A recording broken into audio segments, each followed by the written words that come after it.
Oke, selanjutnya ada dari Kak Suharlin Z. Drummer. Mbak izin bertanya, cara mengambil keuntungan dari saham yang sudah dibeli tuh bagaimana? Oke, berarti ini sudah investor nih di saham. Boleh banget yang udah punya di saham atau di reksadana, coba lihat dulu nih kira-kira belinya di harga berapa dan mau dijual di harga berapa. Kalau di sini pertanyaannya berarti sudah ada keuntungan ya. Nah, kalau misalkan keuntungannya di awal, aku netapin nih di awal ya.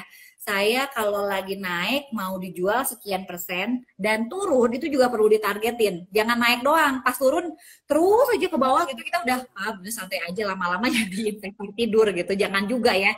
Jadi trading plan itu di awal memang penting banget. Jadi mau berapa persen keuntungan, berapa lama nyimpennya, sama lagi turun itu penting banget. Nah, kalau lagi misalkan udah ngambil saham atau reksadana, ada selisih capital gain, namanya capital gain ya, keuntungan beli di harga 1000, jual di harga 1500 misalkan, mau dijual, itu bisa langsung lewat aplikasi aja, ya, lewat aplikasi mau dijual di harga berapa. Kalau misalkan Suharlinnya punya 10 lot, mau dijualnya 5 dulu nih, Rek, boleh. Mau satu juga boleh, atau mau semuanya boleh banget gitu ya. Sesuaikan dengan tadi tujuannya uangnya mau dipakai buat apa gitu ya. Nah, kalau misalkan mau tahu berapa harganya, itu kan real time juga ya. Jadi tinggal masukin di sistem online trading syariah atau yang konven, mau dijual di harga berapa, harga lotnya berapa, nanti tinggal lihat deh gitu ya, masukin ke aplikasi. Tentu kalau ngejual tentu di harga yang di atas modal ya, jangan sampai di bawah gitu, nanti rugi gitu kan. Nanti ada capital gain yang di situ, teman-teman bisa masukin lewat aplikasi, dijualnya nanti hari T+2 itu akan dapetin langsung masuk selisih dari capital gain tadi. Misalkan beli di harga 1000 yuk, ini 1000 nih harga sahamnya Re. Lalu dijual sekarang lagi naik 1500. Nah, dia jual nih Suharin jual 1500. Nanti 500-nya itu dikalikan berapa lot yang akan dijual, nanti keuntungannya akan langsung masuk ke rekening dana nasabah dari Suharlin sendiri. Jadi nggak akan kemana-mana, ya, langsung masuk ke rekening kita sendiri di RDN. Nanti dari RDN tinggal masukin ke rekening yang sehari-hari yang kita punya ATM ya. Nanti tinggal ambil deh cashnya gitu. Ya, semoga menjawab Oke. ya. Iya, semoga menjawab ya untuk Kak Suharlin. Selanjutnya Selamat Eri. pertanyaannya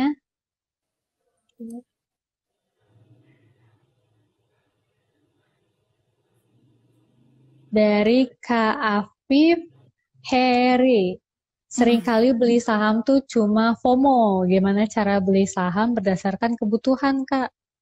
Ya, ini jangan sampai homo ya teman-teman ya. Jadi FOMO itu kan ikut-ikutan ya, first of missing out ya. Jadi kita juga beli misalkan ya, yang gampangnya gitu ya. Lagi flash sale gitu ya, yang lagi flash sale misalkan topi sama sepatu gitu ya. Kita ikut-ikutan, padahal kita nggak butuh sepatu sama topi. Nah, akhirnya kan jadi boros ya, jadi boncos gitu ya. Tadinya nggak butuh, jadi uangnya keluar akhirnya karena misalkan memanfaatkan momentum flash sale misalkan. Nah, jadi Afi Ferry, terima kasih nih pertanyaannya ini kayak curhatan semua nih, Re. Yang, yang pertama, belinya itu berdasarkan beli saham ya, berdasarkan tujuan, jangan ikut-ikutan karena tujuan misalkan Afif sama Rere itu beda ya. Nah, ini juga jangan sampai FOMO atau ikut-ikutan. Ya, itu penting banget. Karena apa? Karena kebutuhan kita beda-beda. Selera kita beda-beda. Rere mau beli rumah, Afif beli saham mau misalkan beli mobil misalkan karena butuh nih untuk kendaraan untuk ke kantor. Karena pasti beda tuh dari tujuan sama harga gitu ya. Jadi jadi jangan sampai ya gue jadi trauma nih investasi di saham. Yang pertama karena nggak belajar dulu nih Re biasanya. Jadi jangan sampai yang Gen Z ini juga investasi tapi karena ikut-ikutan. Nanti kalau Rere punya trading plan lagi turun 5% dijual, karena kita kurang informasi, ikut-ikutan di awal, pas lagi turun 10% kita udah nggak monitoring lagi. Ternyata gue hasilnya turun banget. Nah, jangan sampai gitu. Karena setiap profil beda-beda. Kalau saya nggak suka sama share resiko, jadi 2% gue kasih langsung jual. Kalau Rere agak moderat, 5% baru deh gitu ya. Kalau ada lagi nih misalkan Wilty, aduh Bu udah 10% udah nggak bisa tidur. Nah itu beda lagi profilnya gitu ya, jadi jangan ikut-ikutan. Ketika ikut-ikutan, oh Rere beli saham ini, aku juga beli saham ikut-ikutan misalkan gitu ya. Walaupun sebenarnya nggak ada rekomendasi dari Rere. Karena kitanya kurang informasi, jangan sampai nyalahin Rere. Gara-gara lu sih Re, beli ini, gua jadi rugi. Kan nggak mau ya Re ya digituin. Nah teman-teman juga harus belajar. Investasi dengan belajar. Belajar juga investasi, bener deh. Ya, belajar ada analisa fundamental, ada analisa teknikal. Memang ribet di awal, mungkin belum kenal dibilang ribet kali ya, Re ya. Sama lah kayak ngeceng gitu nih, kayaknya Rere judes banget deh. Coba deh, ih males banget ya. Pas ngobrol, ih ternyata ramah banget, karena belum kenal kan. Nah sama kayak saham, duh kayaknya ribet banget deh, tiap harus monitoring. Aduh ini apa sih fundamentalnya teknikal gitu ya. Pas kenal, belajar sekolah pasar modal, ternyata oh gini, beli saham tuh ternyata punya perusahaan. Oh Reni udah bisa bilang nih, perusahaan saya tuh punya 2 lot nih, misalkan. Saya punya 10 lot di perusahaan otomotif, 5 lot di perusahaan perbankan. Gue punya saham gitu. Wah Rere mau sombong gitu ya. Pasti, oh iya ya, pas ikutan sekolah pasar modal. Bener loh, punya saham itu punya perusahaan, Re. Ya, jadi kalau mau sombong dikit ya emang gue sombong gitu kan, emang gue punya perasaan gitu kan. Cuman pilih perusahaannya jangan FOMO dan jangan ikut-ikutan tadi. Harus kita belajar fundamental. 100.000 punya perusahaan A, itu tuh di situ aset kita loh, uang kita loh. Ya, ada yang modalnya 100.000 mahasiswa gitu ya bisa jadi 1 juta karena dia belajar, dia nggak salah pilih perusahaan walaupun harganya naik turun, tapi karena jangka panjang ya garisnya naik gitu, grafiknya naik gitu Re.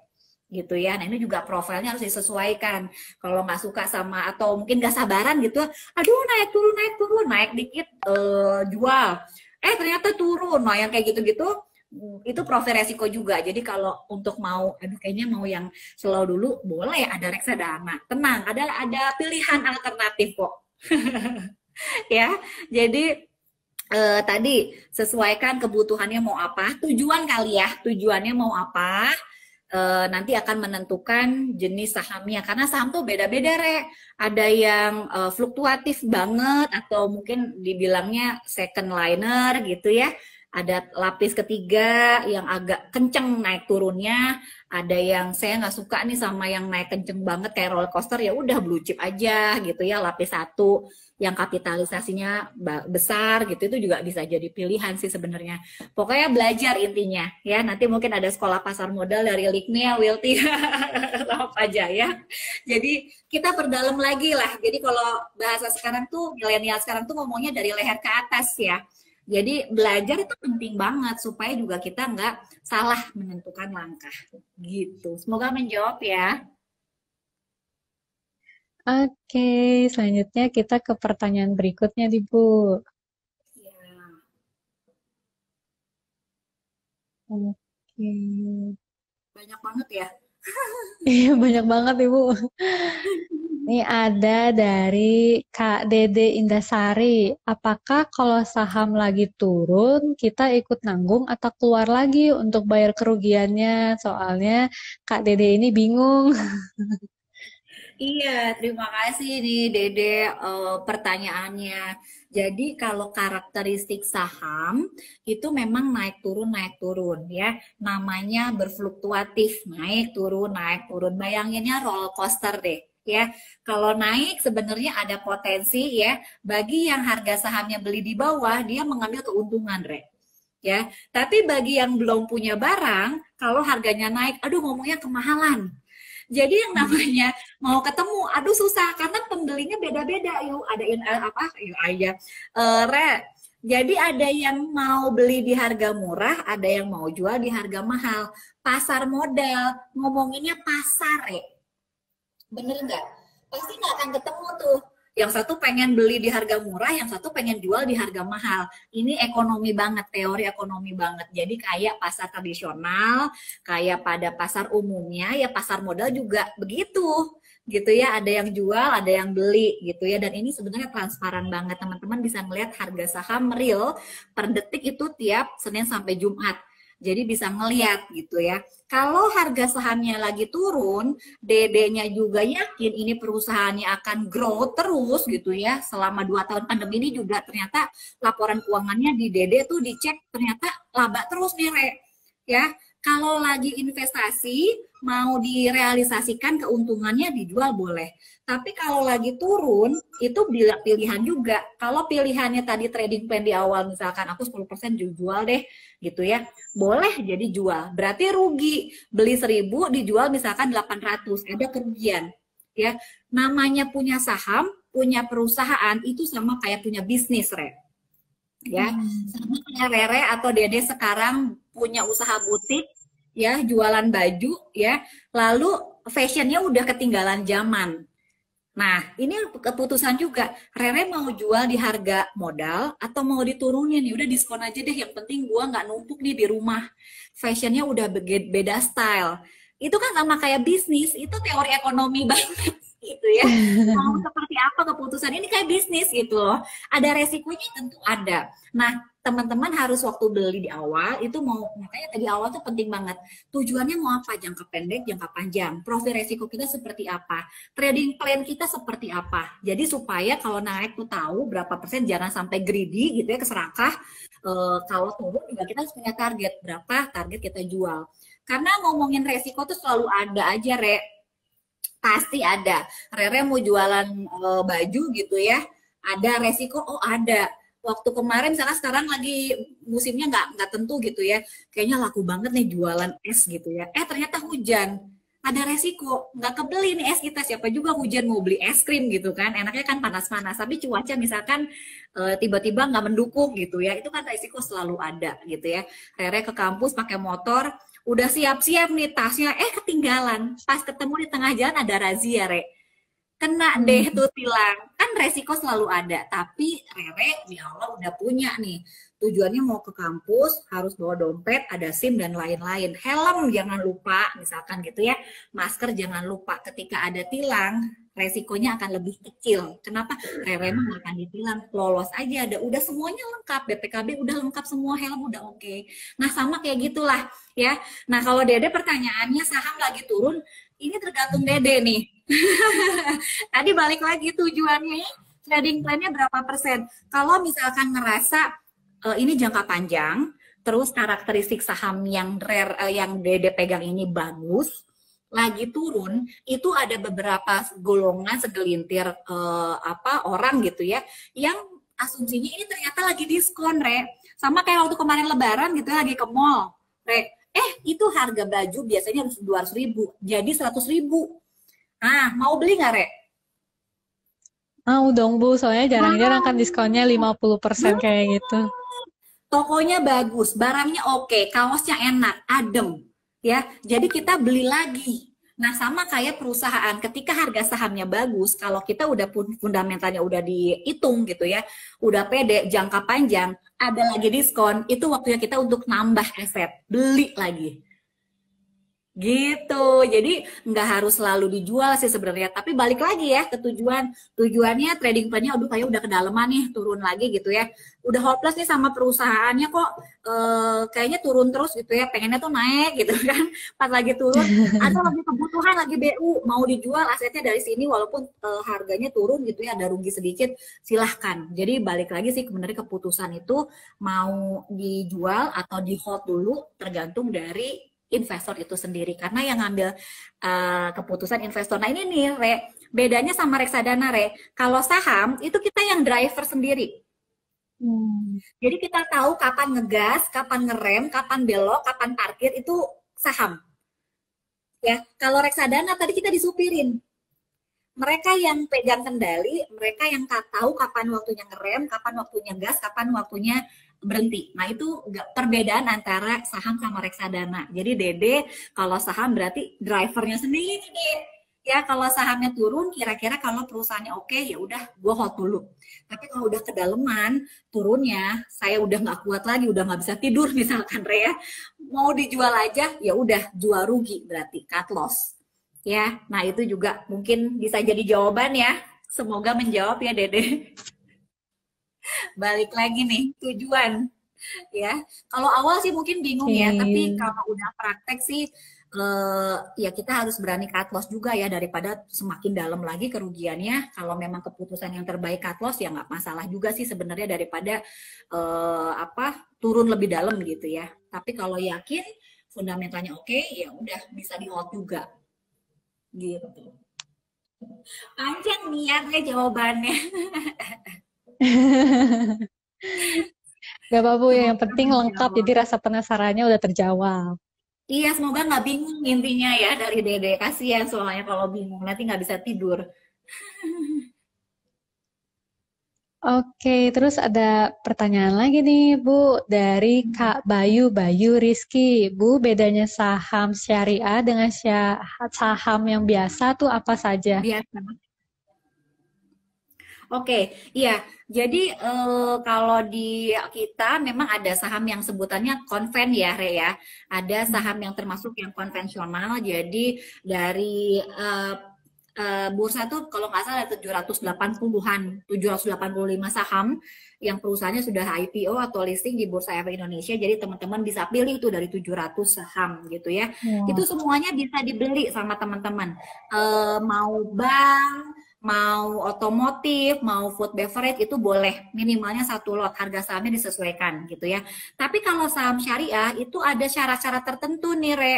Jadi kalau misalkan ada kalau yang biasanya sih ya ada 3 indeks ya yang biasa dipakai untuk investor memilih apa kategori saham syariah. Jadi dari 780-an emiten yang konvensional itu hampir 60%-nya itu rata-rata lah kisaran ya 60% dari 700 total sekian itu masuk dalam kategori syariah. Enak banget sebenarnya ya. Nah, di situ yang kategori syariah itu ada beberapa persyaratan nih Bayu ya. Yang misalkan kita pilihin yang hutangnya ada persentase minimalnya sekian persen ya. Lalu dari bisnis, dari segi keuangan itu yang tadi ya, dari hutangnya, dari hitung-hitungannya, lalu dari bisnis role-nya. Jadi kalau bisnis itu kayak syariah itu yang mengandung riba, itu tidak termasuk di saham syariah. Jadi kayak perbankan itu nggak bisa masuk ya, karena tidak sesuai dengan prinsip syariah. Ada riba, ada masyir, ada goror gitu ya, ada apalagi ada 4 saya lupa. Itu tidak boleh ya dalam segi bisnisnya perusahaan. Jadi kalau Bayu buka rekening yang konven, boleh beli semua perusahaan. Tapi kalau bukanya yang rekening syariah, Bayu beli bank misalkan ya, atau misalkan beli maaf misalkan minuman keras, atau juga misalkan ada tobacco atau rokok gitu ya yang banyak dinilai banyak merugikan kesehatan gitu ya Re, itu nggak masuk ke dalam saham syariah. Jadi Bayu nggak bisa beli gitu. Jadi itu sih perbedaan antara yang saham syariah sama yang saham konvensional. Jadi kalau konvensional bisa beli semua, kalau syariah hanya 60% lah beberapa yang bisa kita pilih gitu ya. Dan ini berlaku untuk semua sih, Re. Jadi nggak harus yang misalkan punten ya, muslim aja yang buka syariah enggak. Karena yang non muslim juga itu juga banyak ya. Karena dari kriteria, dari syarat ketentuan yang ditetapkan OJK itu juga memudahkan sebenarnya dari segi kesehatan keuangan ya. Jadi kita lebih enak ngesortirnya. Nah, biasanya untuk yang syariah 3 indeks tuh. Ada ISI, Indeks Saham Syariah Indonesia, itu semua 60%-an. Atau Bu banyak banget gitu ya, 60% hampir 400 perusahaan gitu, Re. Modal kita yang gengsi misalkan 100.000 gitu ya, aduh bang, bingung milihnya. Kita punya ada JII 70, jadi dari 400 sekian, itu kita source 70. 70 kebanyakan kita punya JII 30. Nah, pilih aja dari JII 30. Kan lebih sedikit ya pilihannya. Jadi kalau kayak Rere banyak yang ngeceng, kita pilih lagi, sempitin lagi, Re. Nanti jadi ketahuan deh yang mau dipilih yang mana. Kayak gitu. oke, jadi nggak perlu khawatir ya Bu, walaupun ada banyak nih saham-saham, tapi nanti bisa dijuruskan itu ya Bu ya, Iya, lebih saham yang spesifik nanti, iya. Buat Bayu nanti spesifik, ya udah deh daripada 400-an banyak banget gitu ya, pilih yang 30 gitu ya. Nanti seleranya beda lagi tuh. Terus kalau syariah tuh nggak bisa ini ya, nggak bisa pakai margin, Re. Jadi kalau margin tuh ibaratnya kartu kredit gitu ya, kita bisa ngutang dulu nanti dibayar gitu ya. Tapi kalau karena ini syariah, jadi cash basis oriented. Jadi kita cashnya punya berapa, ya udah kita bayar seharga cash yang kita punya. Jadi nggak ada fasilitas kredit kayak gitu, nggak ada. Itu termasuk yang syariah, ya. Jadi lebih tenang sih sebenarnya ya, nggak dikejar-kejar sama utang gitu ya. Karena kalau uh, apa T+2 belum jual gitu ya, atau misalkan belum bisa ini, ya itu juga ada biasanya ada inilah ada fee atau bisa sampai jual paksa sahamnya ya gitu. Jadi mending lebih aman sih kita cash basis juga sih sebenarnya kalau tadi ya perencanaan keuangan sama budgetingnya nggak belum sehat. Nah itu juga bisa memudahkan lah buat investor juga pakai yang syariah jadi pakai cash basis. Gitu oke. Re. Semoga terjawab ya Saya pertanyaannya untuk Kak Bayu. iya. Oke, ini ada pertanyaan berikutnya, Bu. Dari Kak Endang titik Sulasmi 12. Apa bedanya dengan obligasi pemerintah dan biasa eh, apa ini? Yang biasa ya. Pertanyaannya cukup Oke, panjang oke. ya.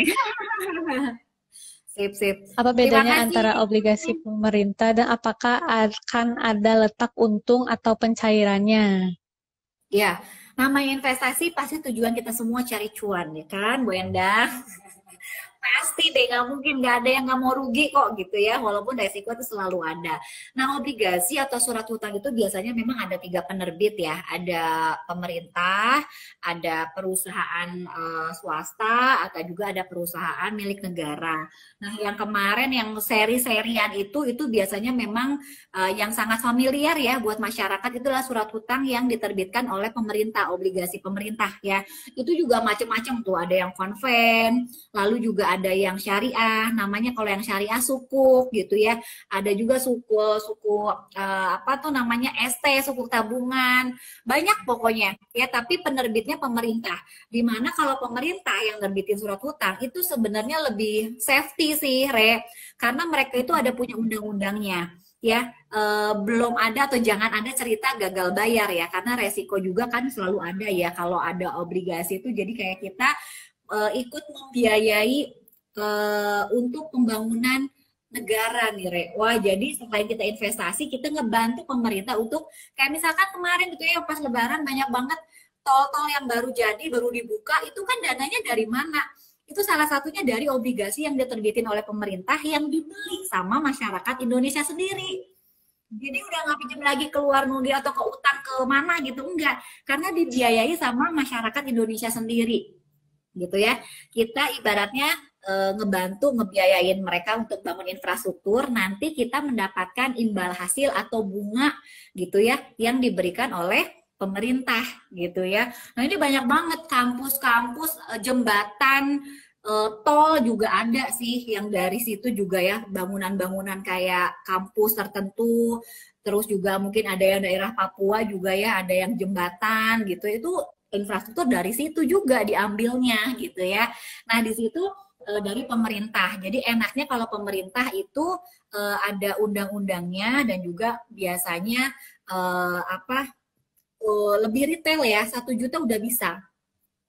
Kalau untuk yang konven, yang obligasi atau surat hutang yang diterbitkan oleh perusahaan swasta biasanya, mereka itu nominalnya mahal banget, Re. Biasanya 500 juta sampai MM-an. Waduh. Namanya obligasi. Nah, kalau untuk yang obligasi pemerintah itu lebih retail, lebih terjangkau gitu ya. Jadi teman-teman bisa mulai dengan 1 juta, itu udah bisa berpartisipasi investasi dan juga untuk berkontribusi untuk membangun negara kita sendiri tanpa berhutang keluar karena dibiayai oleh masyarakat Indonesia gitu ya. Dua-duanya ada keuntungan ya kalau untuk obligasi. Jadi kita beli obligasi di nilai par berapa, nanti kita lihat karena memang setiap hari juga akan berubah harganya. Tapi ini tidak real time seperti saham. Kalau saham kan tiap detik ya, tapi kalau obligasi biasanya over the counter. Jadi setelah market selesai itu baru kita bisa melihat harganya berapa. Jadi nggak real time kalau obligasi. Nah, biasanya orang yang mau beli obligasi ini jangka panjang sih, jadi nyari cash flow, Re. Jadi apa ya, daripada uangnya kepake gitu ya, terus tujuan saya misalkan nyekolahin anak misalkan 3 tahun lagi, ya ini Bu Endang cocok banget di sini gitu ya, tiap bulan dapat pendapatan tetap.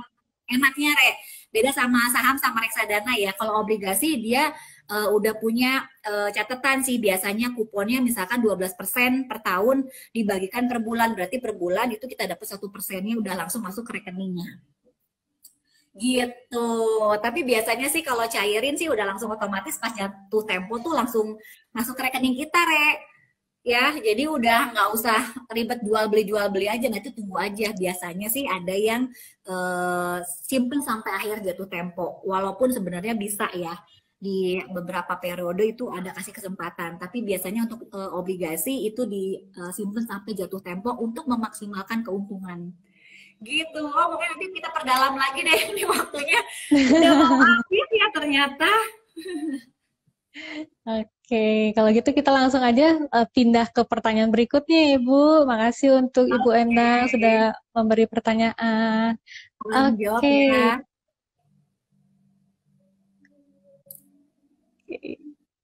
Satu lagi Dari kali ya mungkin ya waktunya. Boleh Bu, dari Kak Lasni Abela, untuk invest saham untuk pemula, baiknya berapa sektor dan pakai analisa atau dikira-kira Bu? Jangan dikira-kira itu gambling namanya. Jadi ilmunya nanti Lasni bisa belajar fundamental sama teknikal ya. Perlu waktu, perlu proses ya. Kalau pusing sedikit, ribet sedikit di awal nggak apa-apa lah, sama kayak tadi belajar motor kok nggak ada yang langsung bisa lancar bawa motor, ada yang nggak misalkan bawa apa ya sepeda atau berenang juga kan nggak mungkin langsung bisa ya. Pasti agak tenggelam sedikit-sedikit dulu ya, Ren. Namanya juga belajar pemula itu wajar banget. Tapi kalau kita besar keinginannya untuk bisa, untuk ngerti, untuk untung gitu ya, pasti bisa dan semangat terus untuk belajar. Nah, untuk investasi saham untuk pemula jangan banyak-banyak ya, teman-teman. Untuk berapa sektor oke banget nih. Jadi diversifikasi dari Lasni ya. Jangan aku punya pemula tapi aku punya 10 perusahaan tapi pas dicek dalam satu sektor yang sama, perbankan semua misalkan, Re. Nah, itu nggak diversifikasi tuh ya. Jadi kalau mau benar nih kata Lasni, berapa sektor? Mungkin masukan dari aku untuk pemula 3 sektor dulu, oke. Dengan diversifikasi ya. Katakanlah sektor apa ya? Katakanlah misalkan perbankan, lalu ada mining, lalu misalkan ada customer good misalkan. Karena kan sektornya di bursa tuh banyak ya. Jadi nanti tinggal dipilih mana kira-kira sektor yang lagi bagus, itu juga oke tuh untuk memonitor gitu ya.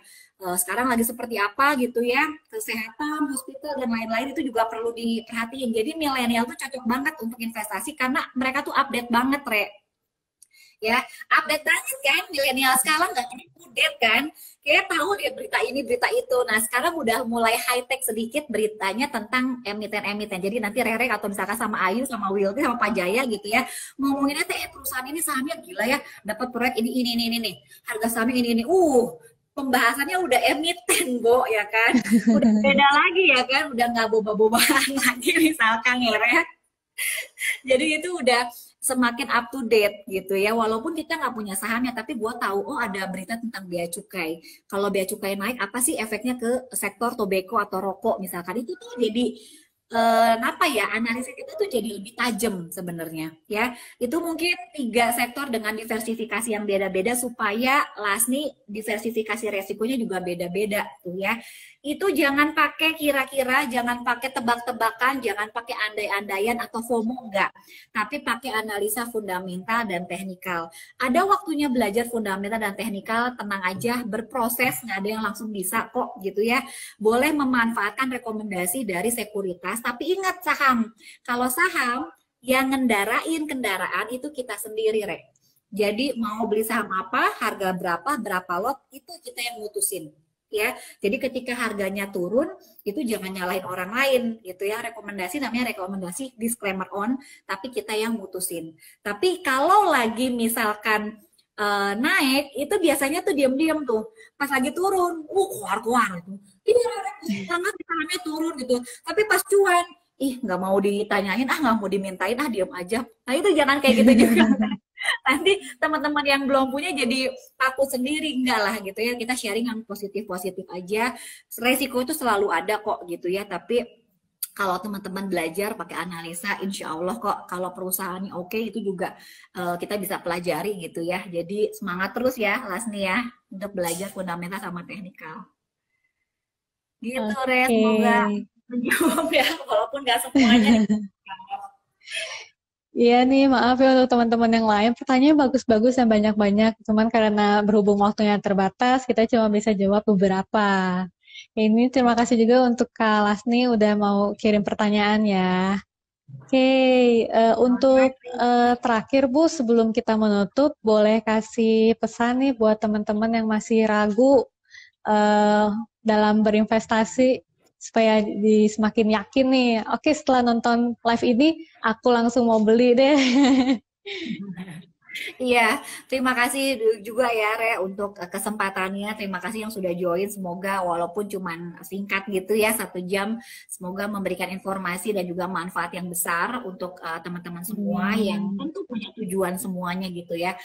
Untuk investasi, menurut saya pribadi itu investasi merupakan kebutuhan, bukan pilihan lagi. Saya udah ngerasain pengalaman ya, berhubung udah mama ya. Jadi nyesel tuh udah sekarang nih. Jangan sampai teman-teman nyesel di kemudian hari karena juga sudah tahu investasi tapi tidak dilakukan. Nah, teman-teman bisa mulai investasi dengan belajar informasi-informasi mengenai pasar modal tentunya. Jadi juga nanti mungkin Likmi juga ya Will, ada SPM juga ya, mau di saham atau reksadana, teman-teman yuk sama-sama belajar dari leher ke atas gitu ya, untuk supaya kita juga upgrade informasi mengenai informasi investasi. Jadi pilihan investasi itu banyak, bukan hanya di real asset aja, tapi sebenarnya pilihannya banyak banget asal kita mau terbuka, kita mau belajar ya. Jadi semangat terus untuk belajar, jangan berhenti untuk belajar setelah IG Live ini. Tapi ini adalah start untuk yang pemula, untuk kita melangkah lebih jauh lagi, untuk kita mengejar tujuan masing-masing supaya nanti sejahtera di masa depan. Gitu, Rere. Oke, terima kasih banyak Ibu udah mau sharing-sharing. Terima kasih juga atas pesannya tadi jadi lebih meyakinkan ya untuk teman-teman di sini yang udah nonton. Oke, terima kasih juga untuk teman-teman yang udah nonton ya. Wih, seru banget ya, ramai sekali dan teman-teman yang udah bertanya. Nanti untuk nanti bakal ada satu panitia yang bakal menghubungi kalian nih. Kalau misalnya kalian sebagai pemenang door prize. Ingat ya hadiahnya tadi tuh ada 4 orang pulsa dan 5 orang e-voucher kopi kenangan. Siapa sih yang nggak pengen? Oke, okay, betul banget Bu. Oke, juga. Iya Ibu. Oke, jadi buat teman-teman lainnya makasih ya. Dan buat teman-teman yang belum terpilih sebagai pemenang, jangan bersedih. Kalian masih bisa dapat kesempatan ini di Liquid Talk selanjutnya. Sampai jumpa ya teman-teman. Have a nice day and stay connected. Terima kasih Rere. Terima kasih juga Ibu.